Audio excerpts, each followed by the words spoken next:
पियाज आलू कोन पे आनी जे रात गुडे कोन करियो एटा पियाजटा टिके एटा कार्तिक मास तुम जानि पारनो कार्तिक मास एटा पियाज आलू जदि रखी देले हमें तारे परिया पत्र दिन को दिन रेट बढ़ी चली आलू आ पियाज केते सस्ता आलू पियाज पेटीटा 500 टका नेला आलू तो पेटीटा नेला 600 टका रसुण तो 2.5 किलो को 100 टका एने वर्तमान पियाज आलूटा रही माने एबे सब परिया 50 टका रु कोउटिका तळकु खसुनी 50 एने कार्तिक मास आरंभ 50 टका हलानी जदि आकु तो पुणी कार्तिक मास बढ़ी बढ़ी चलो रेट तो बढ़ी चलो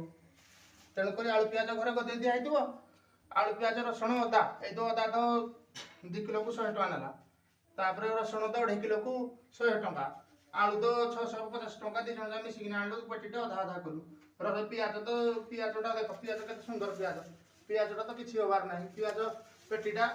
50 किलो को 500 टका तापर आमर आलू केते आइटम दे कहलो आलू भजा आलू भर्ता आलू कषा आलू मिलमिकर आलू मटर आलू आलू झोल आलू चॉप आलू पिठा आलू कांजी ए गुडा तो कई मास टाइम चली जीवा ना आ तमे खाली कहबो एटा आनलनी एटा जेते गुडे नष्ट हबनी नष्ट काई हबो एते गुडा जिंस तो कोन जति कहली ना आइटम तमे एति खाली बनबी ना आगो खाव ना पियाज अदा रसुण तो सस्ता बेसी बेसी पकईना तरकारी करबो तरकारीटा